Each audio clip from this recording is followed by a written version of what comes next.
pas dans le couloir, sinon t'entends tu. Fais pas ci, fais pas ça, viens ici, au doigt de là.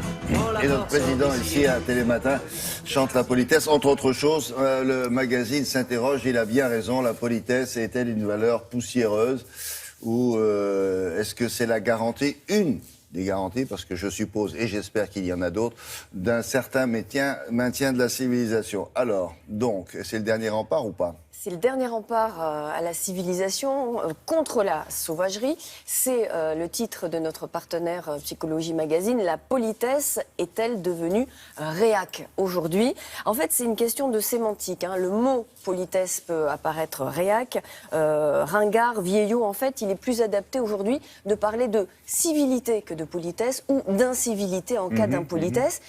Côté galanterie et de politesse, on sait qu'elle a muté aujourd'hui quand un homme ne tient plus forcément la porte de la porte. Ne cède pas sa place dans l'autobus. Ne cède pas sa place dans l'autobus ou ne tient pas la porte de sa voiture à sa femme. Un homme ne rentre plus dans un restaurant en premier aujourd'hui. Tout ça, ce sont des conventions, ce sont des us et coutumes qui se sont un peu perdus avec les générations. En revanche, le souci porté à l'autre reste une valeur intemporelle qui traverse les époques et qui est une valeur que l'on retrouve aussi bien dans la vie de tous les jours, entre citoyens, dans la vie en famille, la vie dans le couple, la vie privée et aussi dans l'entreprise. Alors, nous avons interrogé une sociologue du CNRS. La politesse en 2016, ça veut dire quoi? On écoute son avis.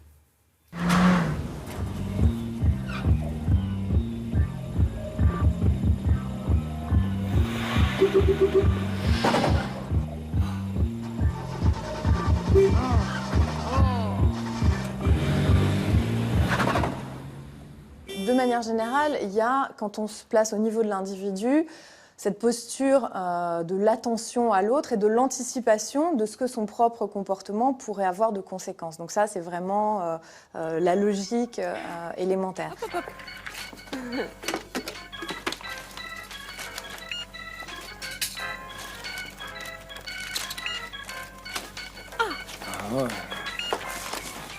Après, ce qui est intéressant, c'est de voir justement comment est-ce que, dans les situations, on va considérer que ces égards vont de soi, ou qu'au contraire, on peut s'en dispenser, précisément parce que soit finalement ce qu'on fait ne va pas porter à conséquence, soit on n'aura pas soi-même à l'assumer, soit les situations ne le permettent pas. Moi, j'avais des enquêtés qui m'expliquaient que, s'agissant du métro, par exemple, dans les situations de la vie quotidienne, ils étaient tout à fait courtois autant que possible, mais s'agissant du métro, c'était plus position de combat, on sort le sabre, elle me disait.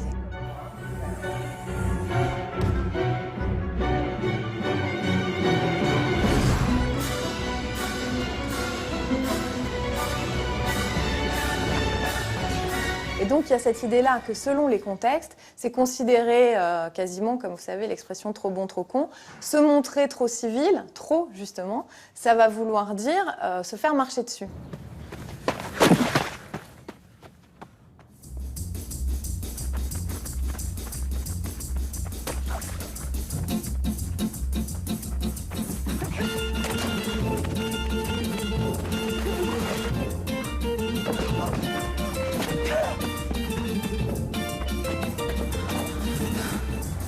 Il y a des sociologues qui travaillent sur la vie domestique qui montrent que dans le couple, c'est aussi ça. On n'appelle pas ça civilité, mais les agacements.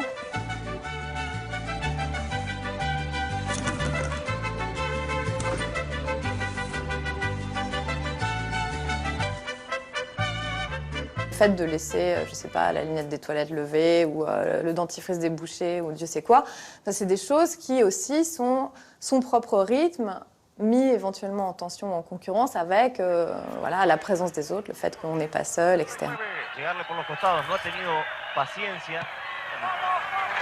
No lo ha pensado bien a ese aspecto. Juan Picama sobre la izquierda. Ça, ce sont des publicités qui ont été récupérées sur des télévisions étrangères. Est-ce que c'est une question d'éducation seulement? Pas du tout. C'est pas du tout une question d'éducation. La politesse, c'est tous les milieux, c'est transgénérationnel, c'est le souci porté à l'autre, c'est faire exister l'autre et le respecter. Respecter l'autre en famille, son territoire, le besoin de calme, respecter les autres dans la rue, le stationnement, les piétons. Entre les voisins aussi, ne pas empiéter sur le territoire de l'autre, bien se garer dans un parking. Dans la rue, c'est prendre une place au lieu de deux quand vous êtes en stationnement. Dans l'entreprise aussi, parler trop fort dans un bureau, ne pas couper ses sonneries de mail. Dans un train aussi, ne pas couper ses sonneries de SMS. C'est tout ça, en fait, la politesse aujourd'hui. Ce sont des choses minuscules, des choses très ténues, mais qui concourent à respecter l'autre dans toutes les sphères de sa vie. Et c'est vrai que ça commence dans la vie privée, ça commence dans le couple, et on a vu des petites séquences qui illustrent très bien le souci de l'autre. Ça commence toujours par le tube de dentifrice. Dernier rempart pour éviter de basculer dans une société sauvage. Voilà, c'est ce que nous explique notre partenaire Psychologie Magazine. Merci beaucoup. À l'actualité automobile, on va revenir sur un récent salon automobile